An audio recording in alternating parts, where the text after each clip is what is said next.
The massive Galactic Council ship emerged from hyperspace just beyond Mars' orbit, its crystalline structure gleaming under the distant sunlight. On Earth, radar operators stared at their screens in disbelief as the enormous vessel, nearly the size of Manhattan, approached the International Space Station. Captain James Walker stood at attention aboard the ISS, his Earth Defense Force uniform pressed crisp despite the zero gravity. Behind him, 20 of Earth's finest soldiers gripped their standard-issue rifles, trying to hide their nervousness as the alien ship extended its docking bridge. The airlock hissed open. 3 tall, blue-skinned aliens walked through, their sleek metallic suits contrasting sharply with the practical design of the space station. The leader, who introduced himself as High Commander Smith, a name chosen for human convenience, carried what appeared to be a small rod at his hip. "Welcome to Earth's International Space Station," Walker said, extending his hand in greeting. The aliens stared at it, confused by the gesture. High Commander Smith spoke, his translation device converting his words to English. "We represent the Galactic Council, humanity. We have watched your development and decided it is time to make contact." His eyes fell on the rifles carried by Earth's soldiers, and a small smile crossed his face. "You still use projectile weapons? How quaint." Walker kept his diplomatic composure, though his jaw tightened slightly. "Our weapons have served us well, High Commander." The alien leader walked forward, pulling out his rod. With a subtle gesture, it transformed into an elegant rifle-like weapon. "This is a Mark 7 energy pulse rifle. It fires concentrated plasma bolts that can cut through battleship armor. Your primitive bullets would be useless against even our most basic personal shields." To demonstrate, another alien activated a shimming energy field around himself. High Commander Smith fired his weapon at low power, creating a spectacular light show as the energy blast dissipated harmlessly against the shield. "Impressive," Walker admitted, "but every weapon has its purpose." The third alien, who had remained quiet until now, laughed. "Purpose? Your weapons operate on the same principle as those used by cave-dwelling ancestors, throwing rocks very fast. The galaxy has moved beyond such simplistic approaches." Walker noticed his soldiers shifting uncomfortably, their pride wounded. He raised his hand slightly, signaling them to stay calm. "Perhaps a weapons demonstration could be arranged. A friendly competition to share our different technologies." High Commander Smith's translator crackled as he laughed. "A competition between energy weapons and your projectile toys. We wouldn't want to embarrass our new human friends." Just then, the station's alert system blared.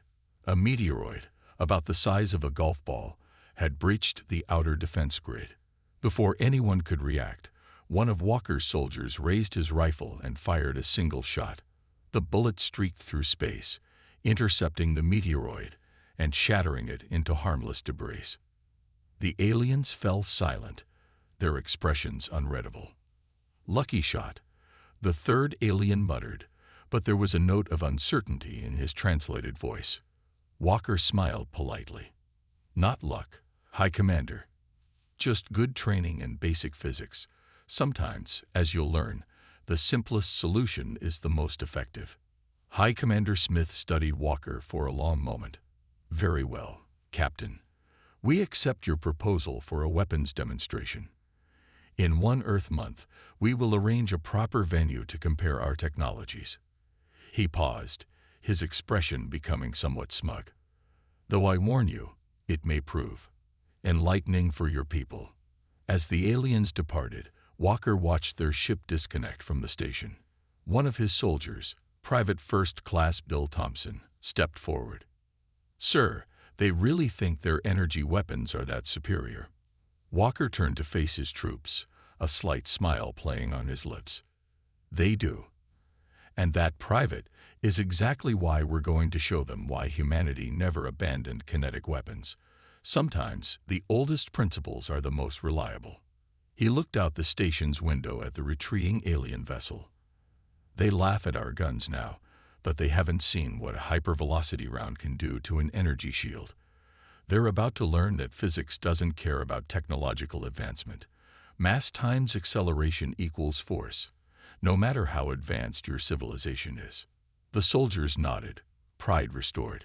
In 1 month, humanity would show the galaxy why primitive weapons still had their place in the cosmos. And Walker had a feeling the Galactic Council was in for quite a surprise. In the underground war room of Earth Defense Force headquarters, military leaders from around the world gathered around a massive holographic display. The image showed detailed schematics of the Galactic Council's energy weapons, compiled from data collected during their brief visit to the ISS. General Robert Mills slammed his fist on the table. They'd mock our weapons, our entire military history. This demonstration isn't just about proving a point. It's about earning humanity's place among the stars. The question is, Admiral White interjected, what do we show them? Standard rifles won't be enough. We need something that will make them rethink their superiority. Major Tom Richards, head of the Advanced Weapons Division, stood up. His ordinary appearance belied one of the sharpest minds in weapons development. He activated a new hologram, showing a massive railway gun system.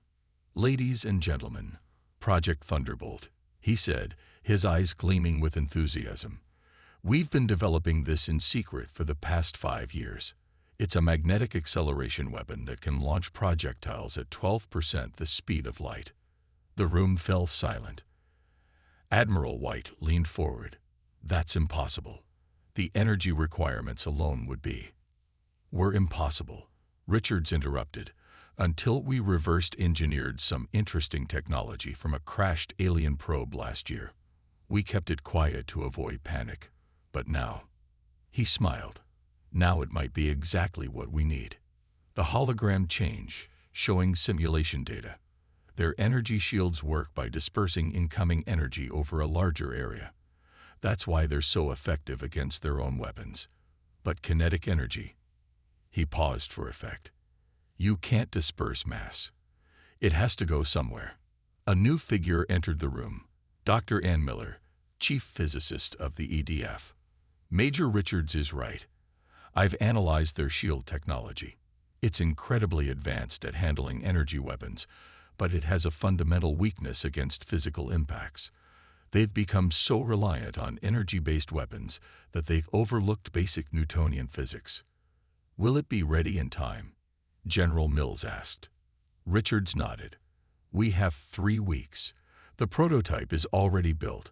We just need to polish it for the demonstration." Just then, a communication screen lit up. High Commander Smith's blue face appeared, looking as condescending as ever. "Greetings, Earth leaders. I trust you're preparing for our little exhibition." General Mills stepped forward. "We are, High Commander. We look forward to sharing our different approaches to warfare." The alien's expression turned smug. "Indeed, we've decided to make this interesting. If your weapons prove effective against our defensive systems, we'll fast-track Earth's membership in the Galactic Council. If not," he paused dramatically, "you'll have to accept our technical advisors to upgrade your primitive defense forces." The human leaders exchanged glances. The stakes had just gotten much higher. "We accept your terms," General Mills replied firmly. After the communication ended, the room erupted in heated discussion. Dr. Miller raised her voice above the chaos. "They're so convinced of their superiority that they're betting their entire assessment of humanity on this demonstration. Their arrogance is their weakness." Richards nodded. "The laws of physics don't care about technological advancement. Force equals mass times acceleration. That's as true on Earth as it is anywhere in the galaxy." "Then let's show them what humanity's primitive technology can do," General Mills declared. "Major Richards, you have full authorization. Whatever resources you need, they're yours. Dr. Miller, work with him. Make sure we understand exactly how their shields function." As the meeting dispersed, Richards stayed behind, studying the hologram of Project Thunderbolt. A young lieutenant approached him. "Sir, what if they're right? What if we're just fooling ourselves thinking we can compete with their technology?" Richards smiled. "Lieutenant, do you know why humanity kept developing kinetic weapons even after we discovered laser technology? Because sometimes the simplest solution is the best one. They've forgotten that principle, lost in their technological advancement." He looked at the massive railgun schematic. "We're about to remind them that physics is physics, no matter how advanced you think you are." The lieutenant nodded and left, leaving Richards alone with his thoughts. In 3 weeks, humanity would either earn its place among the stars or become a technological puppet of the Galactic Council.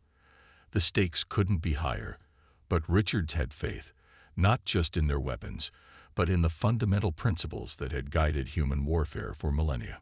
Sometimes, he thought, you just need to throw a rock really, really fast. The demonstration site was a remote military testing ground in the Nevada desert.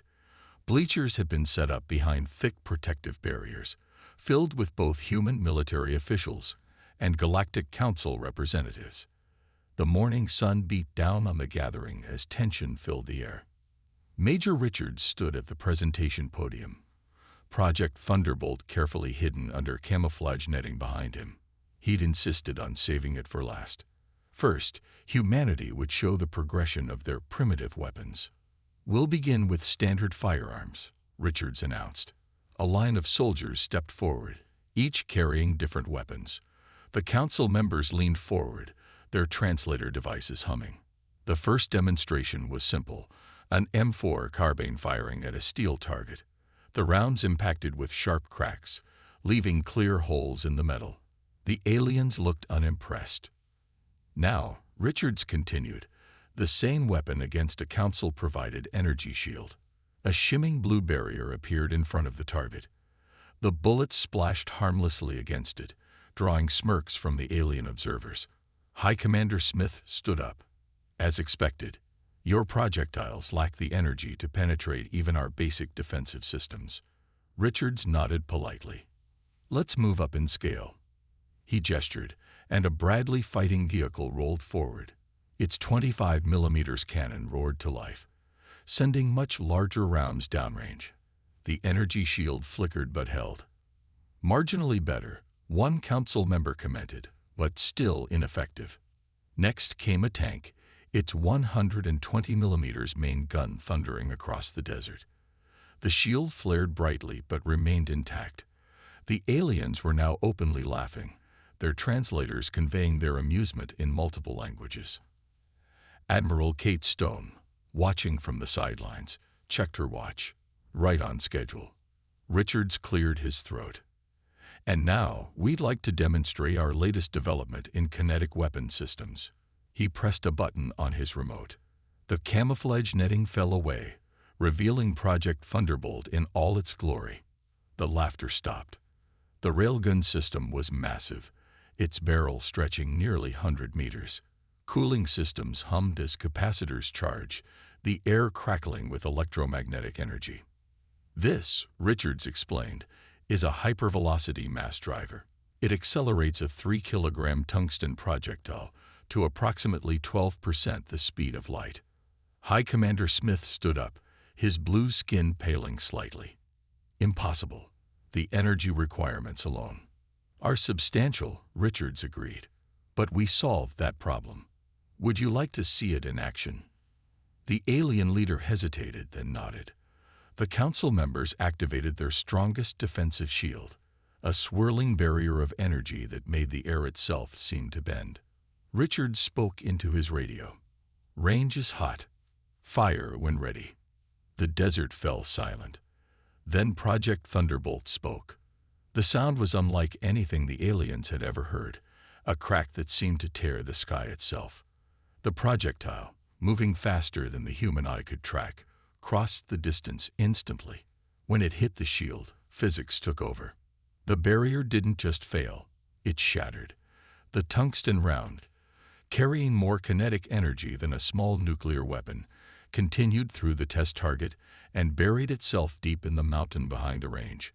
A fraction of a second later, the sonic boom arrived, shattering windows for miles around. When the dust settled, there was complete silence. The council members stared at the massive crater where their impenetrable shield had been, their expressions unreadable. High Commander Smith slowly stood up. How primitive did you say your weapons were? Richards smiled. The principles are primitive, yes. Mass times acceleration equals force. Simple physics. We just found a way to accelerate the mass really, really fast. Dr. Miller stepped forward. Your energy shields are remarkably advanced at dispersing energy weapons, but kinetic energy, that has to go somewhere. And when you're dealing with a projectile moving at a significant fraction of light speed, she gestured at the destruction. Well, the results speak for themselves. The council members huddled together, speaking rapidly in their native language. Finally, High Commander Smith turned back to the humans. We may have underestimated the effectiveness of kinetic weapon systems, he admitted. Perhaps there is something to be learned from your approach after all. Richards nodded, but before he could respond, emergency alarms began blaring. A communication officer ran up to Admiral Stone, his face pale. Ma'am, we've got a situation. Pirates are attacking a council transport ship near Jupiter. Their weapons, they're using modified kinetic weapons. The humans and aliens looked at each other. Theory was about to meet practice, and the galaxy was about to learn why humanity never abandoned their primitive weapons. The mood aboard the Earth Defense Force flagship, Relentless, was tense as it accelerated toward Jupiter. Captain Walker stood on the bridge, watching tactical displays track both the pirate vessels and the besieged council transport. Status report, he commanded. 3 pirate ships, sir, Lieutenant Reed responded. They're using some kind of hybrid weapons. Looks like they've combined salvaged council tech with kinetic systems. The transport's shields are failing. High Commander Smith's face appeared on the main screen, his usual arrogance replaced by urgent concern. Captain Walker, our transport carries 200 civilians. Their shields cannot withstand this crude weapon adaptation much longer. Walker nodded grimly. We've got 2 more EDF ships approaching from different vectors. Time to see how our primitive weapons perform in actual combat. The Relentless carried a scaled-down version of Project Thunderbolt, smaller, but still devastating. As they approached the battle zone, Walker could see the pirates' strategy. They were using modified mass drivers to create localized shield failures, then hitting those spots with energy weapons. Clever bastards, Major Richards commented from his weapons station. They figured out the same thing we did about kinetic impacts, but they're using it differently. The pirate ships noticed the approaching Earth vessels. One of them broke off from the transport to intercept, energy weapons charging. They don't know what we're carrying. Walker smiled. Let's show them. Major Richards, target their lead ship. Standard power. We don't want to risk hitting that transport. The railgun hummed to life. Even at quarter power, the shot was impressive. The tungsten round crossed the vast distance in seconds, striking the pirate vessel's shields. The barrier shattered instantly, and the round continued through the ship's hull, leaving a clean hole from bow to stern. The pirate ship didn't explode. It simply died, its systems failing as atmosphere vented through the perfectly circular hole. The remaining pirates immediately changed course, attempting to retreat. They're running, Lieutenant Reed announced. Not today, Walker replied. We can't let them escape with knowledge of these hybrid weapons. Target the second ship. The Relentless fired again. Another clean hit, another dead ship. The third pirate vessel managed to activate some kind of jump drive, vanishing in a flash of light. Dame, Walker muttered. At least we saved the transport. The council ship's passengers were quickly evacuated to the Relentless. In the ship's conference room, High Commander Smith watched footage of the battle, his expression thoughtful. 2 shots, 2 kills, he mused. No energy weapon we possess could penetrate shields so efficiently. Walker nodded. Kinetic weapons have advantages in space combat. No heat signature before firing, no energy discharge to detect, and the damage is, he gestured at the footage, rather decisive. We believed energy weapons were the pinnacle of combat technology, Smith admitted. We forgot the simple principles that govern the universe. These pirates didn't, and they nearly destroyed one of our ships. Major Richards, who had joined them, spoke up. The pirates proved something we've been trying to tell you. It's not about how advanced the weapon is. It's about using the right tool for the job. Sometimes that's an energy weapon. Sometimes it's a really fast piece of metal.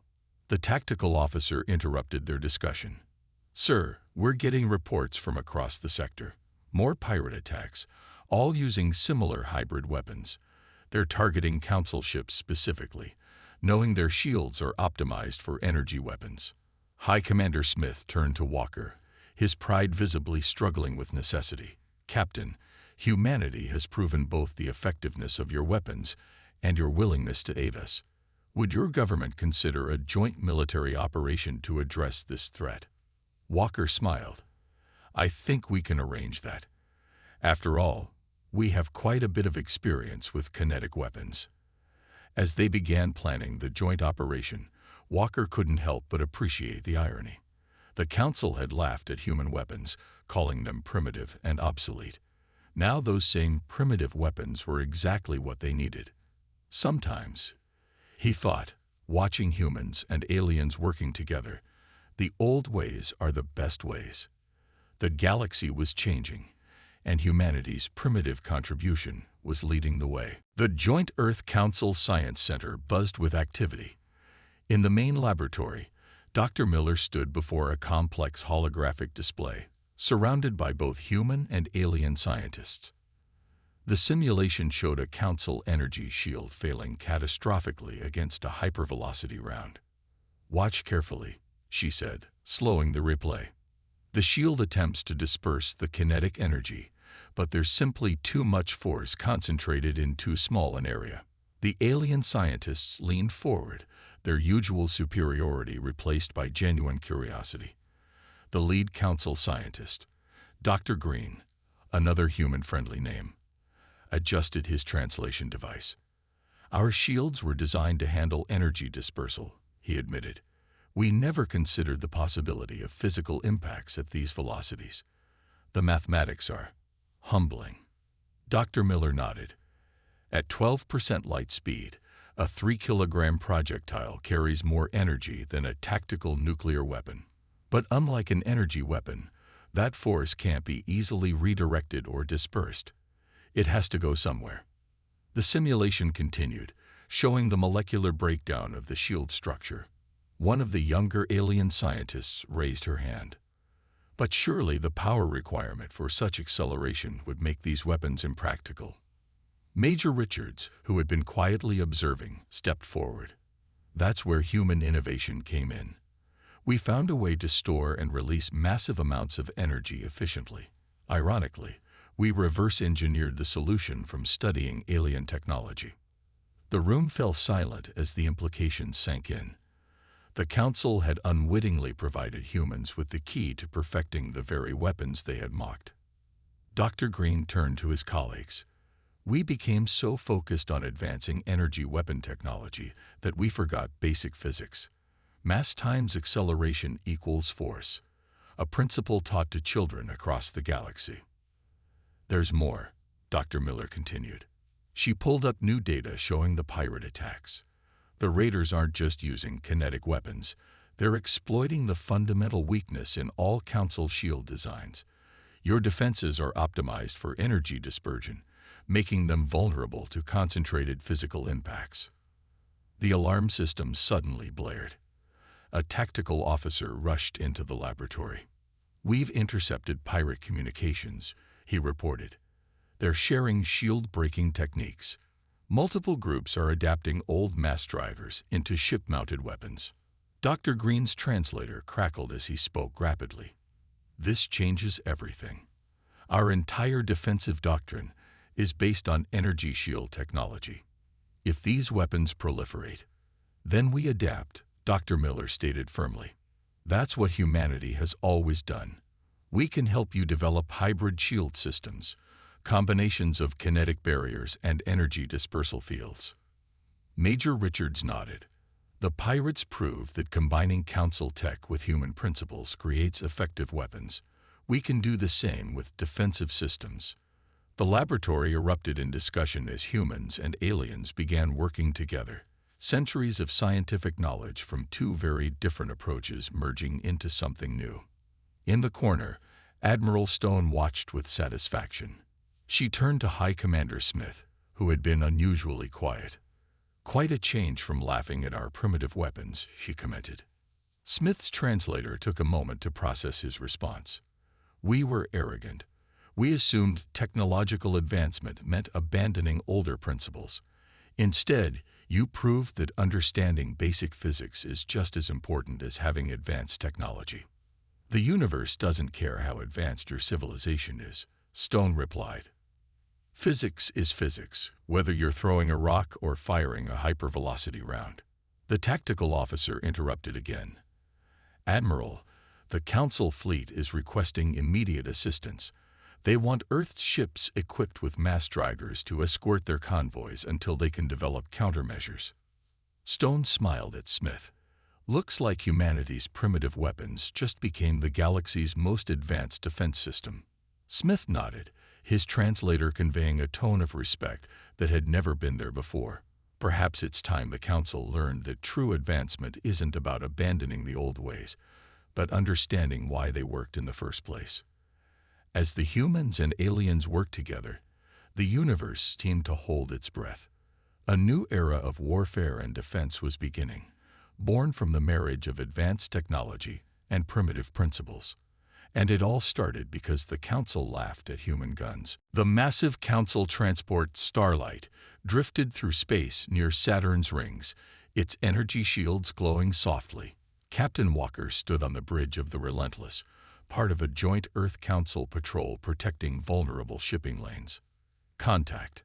Lieutenant Reed's voice cut through the quiet. 3 ships just dropped out of hyperspace. Pirate signatures confirmed. Walker watched as the tactical display showed the pirate vessels moving into attack formation. They were getting bolder, attacking even with Earth ships present. "They're charging weapons," Reed reported. "Mixed loadout.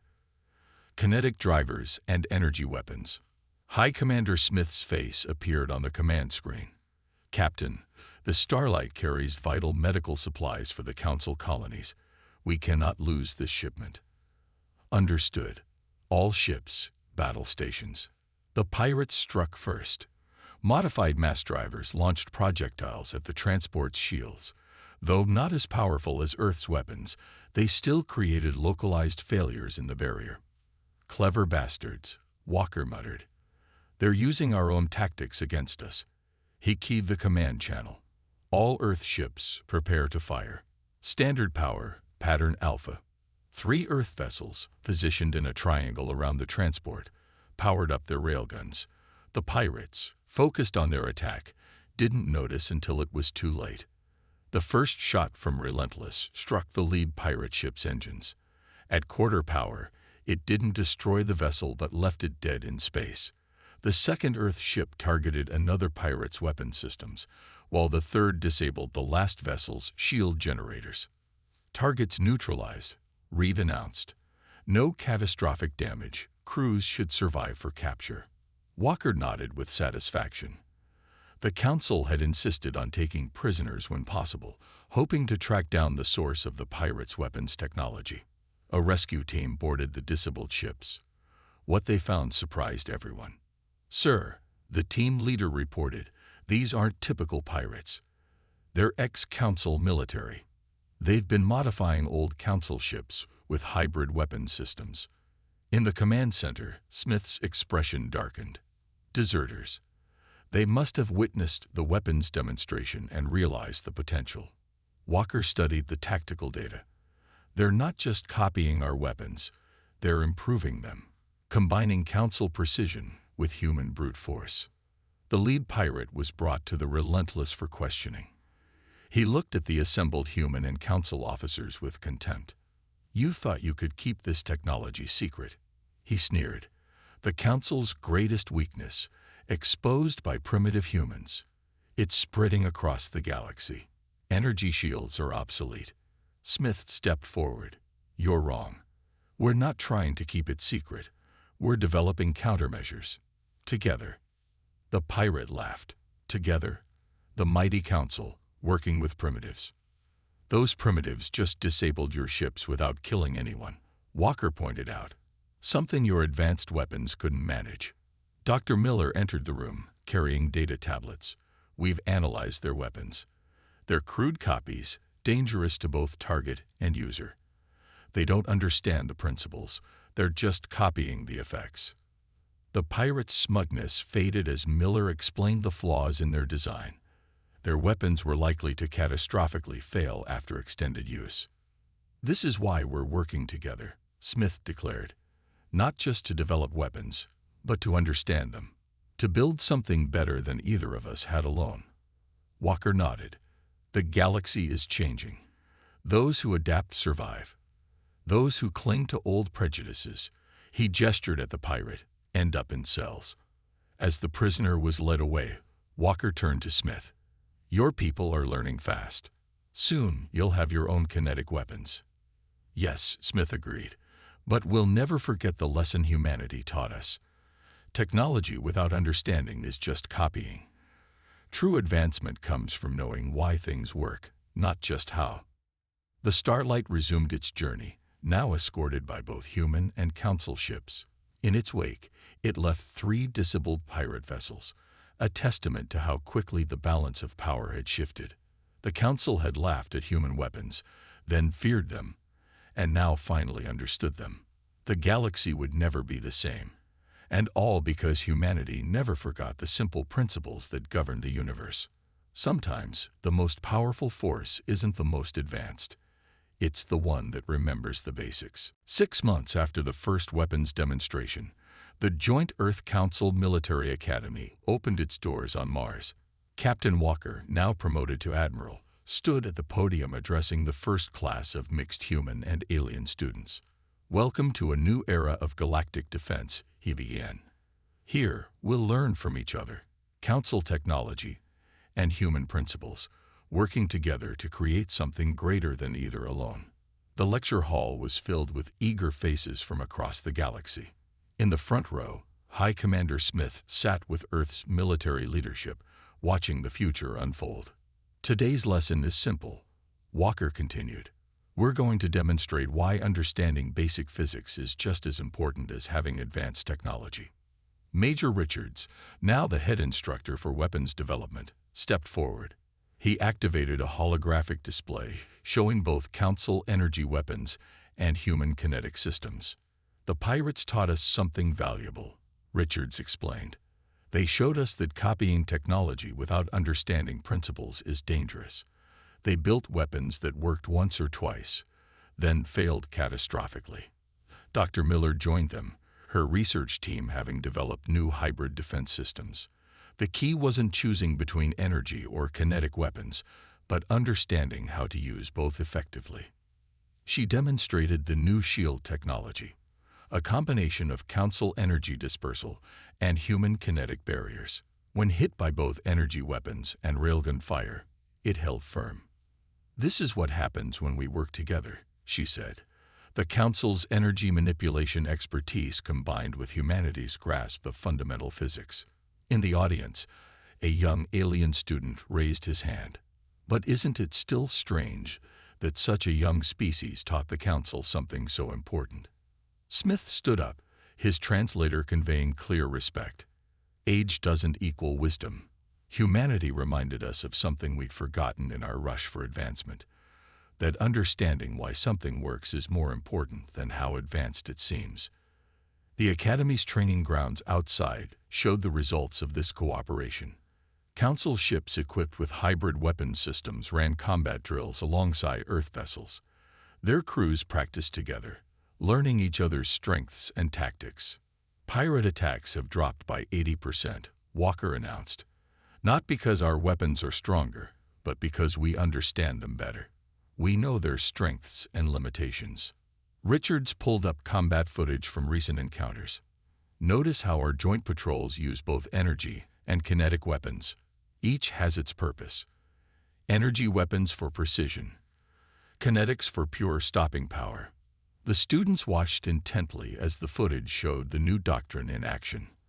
Pirates who once laughed at council shields now found themselves facing defenses they couldn't break and weapons they couldn't copy. The galaxy is entering a new age, Walker concluded, not of technological superiority, but of understanding. Every principle, every theory, every weapon has its place. After the lecture, Smith approached Walker in the Academy's observation dome. Mars stretched red and vast below them, dotted with new construction as the facility expanded. "Remember when we first met?" Smith asked. "When we mocked your primitive weapons?" Walker smiled. "Seems like a lifetime ago." "We were so certain of our superiority," Smith continued. "Now look at us, learning basic physics alongside human cadets." "And we're learning from you too," Walker replied. "Your energy manipulation technology is remarkable. We just helped you find new ways to use it." A training flight of mixed human and council ships streaked across the Martian sky, their new hybrid weapons glinting in the sunlight. "The pirates thought they could exploit our weakness," Smith mused. "Instead, they forced us to become stronger together." "That's the real lesson," Walker said. "It's not about who has the most advanced technology. It's about understanding the universe and working together to protect it." As the first class of the Joint Academy began their training, the galaxy watched with interest. The Council had learned humility, humanity had gained new allies, and together they were creating something unprecedented, a defense force that combined the best of both worlds. The Council had laughed at human guns, but that laughter had led to understanding, and understanding had led to partnership. As the sun set on Mars, casting long shadows across the Academy grounds, it marked not just the end of a day, but the beginning of a new era in galactic history. Sometimes the best teacher is the one who remembers the simplest lessons, and sometimes those simple lessons change everything.